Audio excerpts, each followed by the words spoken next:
Bonjour, c'est votre sœur Madeleine Mutombo et aujourd'hui nous allons partager notre bel après-midi avec une dame qui est particulière. Elle est spéciale à nos cœurs. Nous la considérons comme notre vétérante.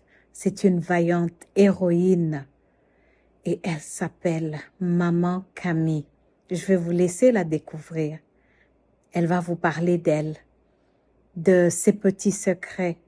Ce qui nous frappe chez elle, c'est une femme magnifique.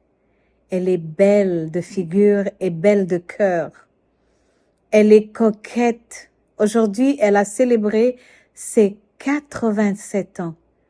Mais vous allez voir, elle a un cœur de 18 ans. Elle a un charme qui vient des Antilles, coloré, des touches africaines. C'est notre maman. C'est maman Camille. C'est notre sœur. C'est la sœur Camille. C'est notre mamie. C'est mamie Camille. C'est notre, comment dirais-je, pasteur. Elle est pasteur. C'est une femme de Dieu. Et nous allons la découvrir aujourd'hui. Donc, elle va nous parler à cœur ouvert. Merci pour vous tous qui allez bénéficier de sa sagesse au travers de son témoignage. Que le Seigneur vous bénisse abondamment. Allô, maman Camille, tu es toute rayonnante. En tout cas, nous sommes dans la joie aujourd'hui de recevoir maman Camille. Finalement, qui reçoit qui? Elle nous reçoit chez elle dans le studio Azalea Inc. International. Et c'est maman Camille qui est notre invitée du jour, qui nous invite chez elle, qui nous reçoit. Et d'elle, nous allons recevoir aujourd'hui la sagesse. Et pas n'importe quelle sagesse. La sagesse d'une personne aux multiples talents. La sagesse d'une artiste. La sagesse d'une mère. La sagesse d'une femme pasteur. La sagesse d'une... on dit un mentor, une mentoresse. Nous allons recevoir d'elle un mentorat. Nous allons recevoir d'elle des conseils qui sont dignes de masterclass sur le plan humain, le savoir-vivre, l'étiquette, la vie en société, comment élever les enfants, comment éduquer les enfants, comment prendre soin de son mari, comment prendre soin de soi, finalement, comment prendre soin de l'Église, parce que l'Église est notre famille à tous, l'Église est notre maison. Comment soigner la maison de Dieu? Comment encadrer les jeunes femmes à prendre soin des autres? Parce que nous avons besoin d'apprendre. Et c'est ça que maman Camille va faire au travers de cet entretien, au travers de ces entrevues. Amen. Dire que c'est dans le transfert, le transfert des expériences, Exact. le transfert des cultures, que nous sommes ce que nous sommes, en train, nous autres, de communiquer tout ce que nous savons aux autres. Wow. Donc, Magnifique. tout est question de mutation dans la vie. Oh, j'ai la chair de poule. Non, mais c'est vrai. Oh, Nous avons tellement de choses. Moi, j'ai appris beaucoup, beaucoup, beaucoup. Ce que je dis là, ce n'est qu'un yacht de l'Afrique mère. Nous autres, là, nous sommes une ramification de l'Afrique. Oui. Je peux dire que les Africains aussi ont beaucoup reçu les Haïtiens. Absolument, absolument. Mais ce que j'ai reçu de l'Afrique était nécessaire pour moi, important, vital. Je peux dire même divin. Amen. je me suis senti amélioré. Quand je dis comme homme, comme humain, d'avoir vécu certaines expériences en Afrique. Alors je bénis le Seigneur. Ma Amen. belle maman Camille, comment vas-tu aujourd'hui? Oh, je me porte à merveille, gloire à Dieu. Mhm. Jour après jour, Dieu renouvelle ses bontés, Amen. sa fidélité envers nous. Amen. Alors nous pouvons dire gloire à son nom. Amen. Alors, maman Camille, aujourd'hui, nous allons te découvrir. L'autre jour, tu m'as montré la photo d'un beau bébé de 3 mois avec sa maman. Je dis, waouh! Je suis repartie avec cette image dans mon cœur et je me disais, 3 mois, et c'est la photo qu'elle a mise dans son salon. C'est pour montrer que, bien qu'aujourd'hui c'est une grande dame, elle n'oublie pas qu'elle a été un bébé de 3 mois dans les bras de sa maman. Alors, parle-nous un peu, ce bébé-là, comment a-t-il grandi? Qu'est-ce qui a fait que ce bébé se transforme un peu comme de la chenille au papillon et qui s'est transformée en la belle dame que vous êtes devenue? Parlez-nous de ce bébé. Ah, vous savez, moi je me réfère toujours à la parole de Dieu Mhm. pour pouvoir apprécier chaque instant de ma vie. Amen. C'est la parole de Jérémie. Dieu qui dit à Jérémie, avant même que tu as été conçu dans le sein de ta mère, je te connaissais. Donc, ma fille Madeleine, ce bébé de 3 mois Mhm. que tu vois dans les bras de sa mère, s'appelle Camille. Mhm. Comme tu la vois dans la photo, elle est née avec un visage tout rond. Wow. Alors, c'est une de mes tantes, la tante Célie, oh Madeleine, une dame extraordinaire. Mhm. Quand elle m'a vue, elle dit, mon Dieu, c'est une pomme-pomme.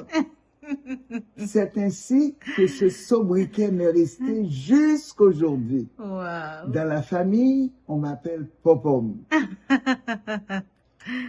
Alors, ma mère s'appelait André Lafontaine. Mhm. Une femme vertueuse, une femme généreuse, discrète, serviable et tout. J'ai grandi dans une atmosphère d'amour. C'était le premier ou la première née de cette génération.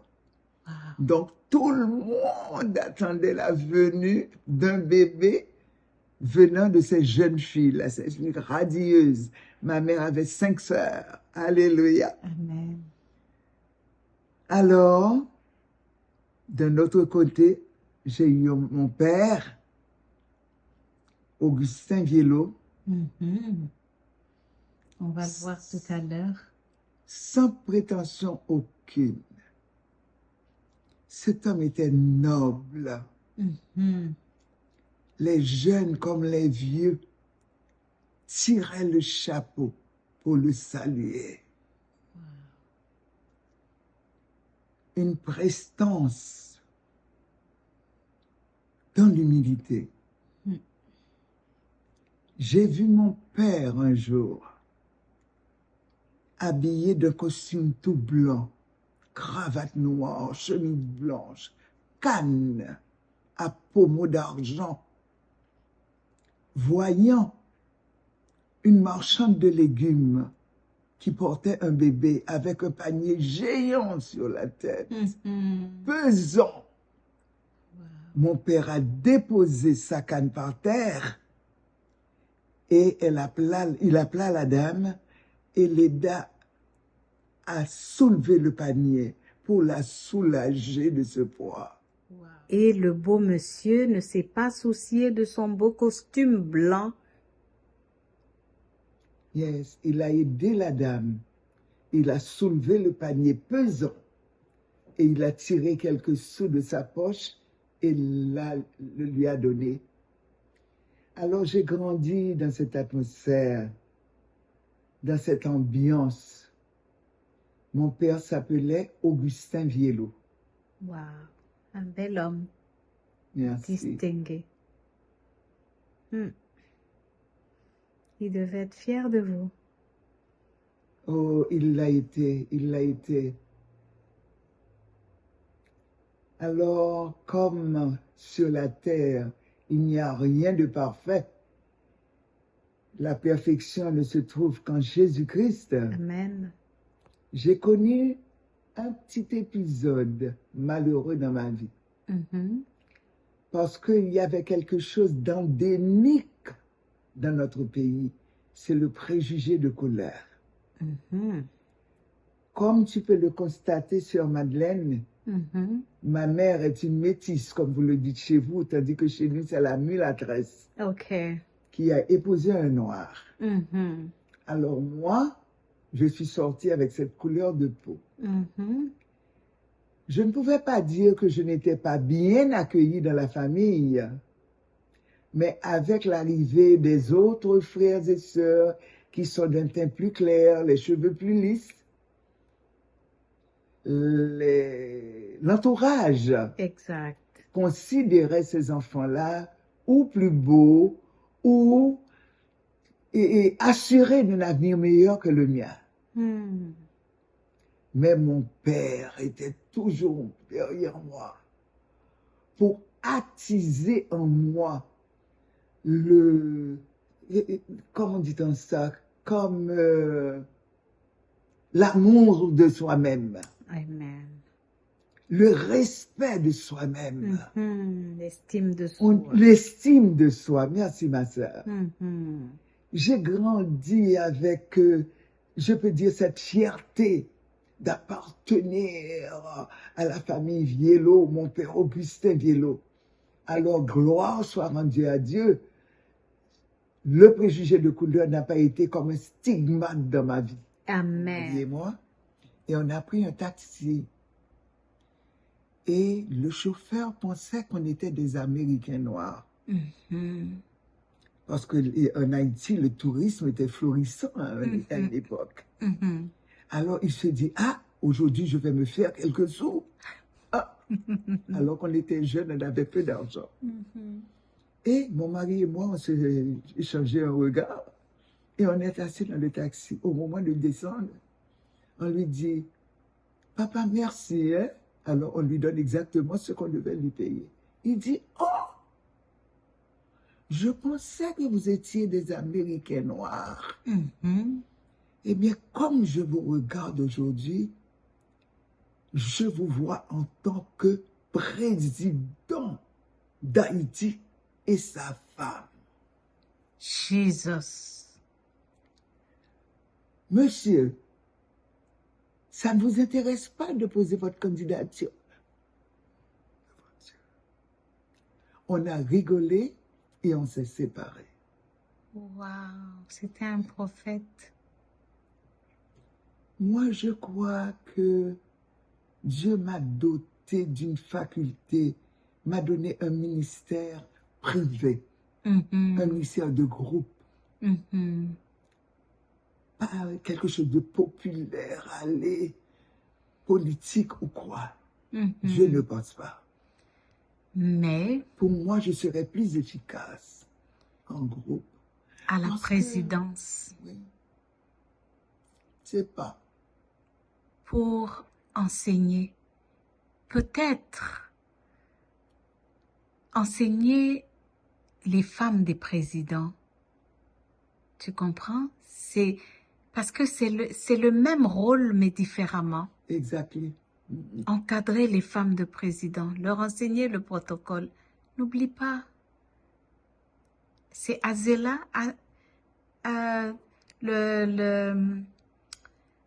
tu avais,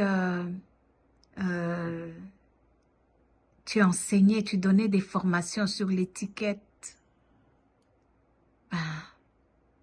Où est-ce que tu as mis ça dans un tiroir? C'est Azalée ou... Azalée International. Voilà, Mm. Azalée International. Qu'est-ce que c'est devenu aujourd'hui? Oh mon Dieu.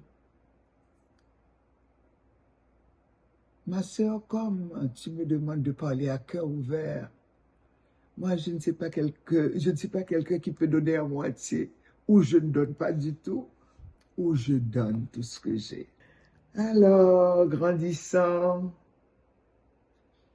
tout le monde disait que j'étais intelligente, on disait que j'étais polie, j'étais l'aînée de la famille, donc imaginez-vous à cette époque, tout le poids de la jeunesse de mes parents, de leurs rêves, se posait sur moi.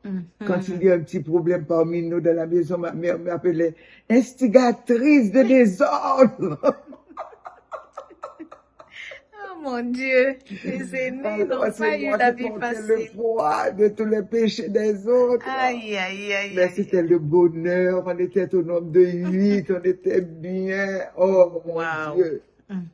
Vraiment, on a eu une jeunesse facile. Mon père résonnait toujours dans notre esprit. Nous devons être dignes, nous devons avoir un comportement viable. Oh, moi, ils nous prenaient comme des petites saintes, comme des princesses. Oh oui, on a grandi dans cette ambiance. Oui. Alors, pour les études, Dieu nous a aidés, on a fréquenté les bonnes écoles. C'est à l'école même que j'ai rencontré un professeur qui devenait mon mari. Oh, wow! Monsieur Félix Zancol, à l'âge de 20 ans, je me suis mariée. Wow! Oh, un mari extraordinaire. Je priais pour que toutes les femmes du monde aient un mari comme le mien. Gloire à Dieu. Alors, je peux dire que mon parcours n'a pas été parsemé de larmes, de problèmes. Non. On était de confession catholique, mais les femmes de notre famille étaient vertueuses, toujours dans les prières. Donc, on a élevé dans cet environnement, on a été élevé dans la prière, toujours recourir à la prière quand il y a un problème. Et peu de temps après, je devais quitter le pays. Vous savez, sous le régime du président François Duvalier, il y a eu l'exode des professionnels, c'est ainsi que mon mari, qui était comptable à la Cour des comptes, et moi, je travaillais au département des relations extérieures. On a dû quitter le pays,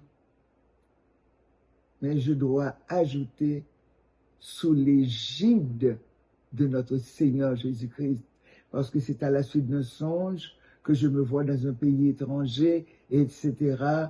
Et ce pays-là devait être le Zaïre à cette époque. Alors, maman Camille, dis-nous, comment as-tu impacté la société zaïroise de l'époque? Comment as-tu transformé les mentalités des femmes, surtout des femmes, je sais, des femmes zaïroises, aujourd'hui congolaises? Oh, ma fille Madeleine, je tressaillis à cette question. Je ne t'ai pas dit